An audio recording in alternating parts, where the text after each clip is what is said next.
Good day, everybody, and I hope this finds you well. Today I want to talk about a subject that some people bring up. There are some people who want to start a business, a side business, and they're often asked, well, what do I need to do if I want to start a business? What kind of actions do I need to take? What would result in maybe making a successful venture? And I think there's a number of areas that I would address if I was going to do that. First is, it starts with an idea. You have to have an idea that's different than somebody else. If you're going to sell scones, it's scones that are created a different way, have a different topping, taste differently.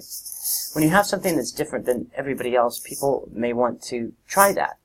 And so it starts with an idea. It always starts with an idea. Second is you have to take a risk, some kind of risk, whether it's mortgaging your home, whether it is quitting your job, whether it's borrowing, but you take a risk. And that risk, we know that 50% of businesses fail within the first 4 years. 50% fail within the first 4 years. But the businesses that last can be quite successful. So you have to take a risk. Third is, one of the best for me is that you have to sacrifice, whether it's your time, money. I remember Steve Wynn, who built the Mirage Hotel in Vegas, mortgaged his entire net worth to build that hotel. And it was such a success that he built the Bellagio, and now he has Wynn. But he mortgaged everything he could to build the Mirage. And that was really kind of the second rebirth of Las Vegas. So he sacrificed for a long time, took a risk and sacrificed. And it paid off for him. Sometimes it doesn't. As I mentioned, 50% fail within the first 4 years. The fourth one is hard work. And I've mentioned on some of the other posts that we've had, just nothing overcomes hard work. I just met so few people that are successful that didn't do so because they work hard. You can have the right idea, you can take a risk, you can sacrifice, but at some point you have to work hard. In our discussion, those are the four most important. If you want to start a business, create a business, build a bigger business, those are the four most important. The other two are lesser important, but they still have some relevance.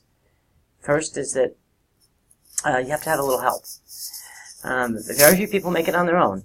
They could, but very few make it on their own. They have to have a little help along the way. And the last one is you got to have a little luck.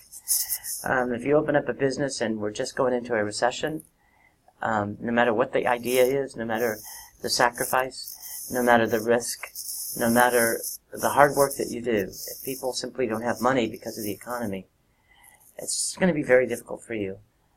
You can even have a bad idea in a bad economy, or a bad idea in a good economy. It could work out. But you got to have a little bit of luck. Maybe a competitor goes out of business just as you're starting your business. Who would have thought? And so that would help you. So those are the 6 things that I look for. If anybody is looking at this area, if they're looking at starting a business, I'll tell you that in the recent article of Forbes 400, which lists the 400 richest people, 70% are self-made. Amazing. 70% of the people who are in Forbes 400 are self-made, which means we live in a great world where you can make it. It's not easy. You have to have the right idea. You have to sacrifice. You have to take an incredible risk. You have to work hard. But those are the things, when I looked, I spent several years in a book that I was writing, researching people who became successful. And those are the 4 commonalities that I saw. Those are the 4 aspects that they referenced and that they emphasized that were keys to their success. Again, they had some luck and they had some help, but those are what I see. Hopefully that helps you. These discussions are really intended to provide some information. Not everybody agrees with them, or they have a 5th or 6th or 7th or 8th idea, which is great. The great thing about education is you build upon it. So hopefully somebody gives you a foundation or basis and you build upon that. So hopefully you enjoyed this. I look forward to chatting with you in the future. If there's any comments, of course, please don't hesitate to let me know. It's always a pleasure. Take care.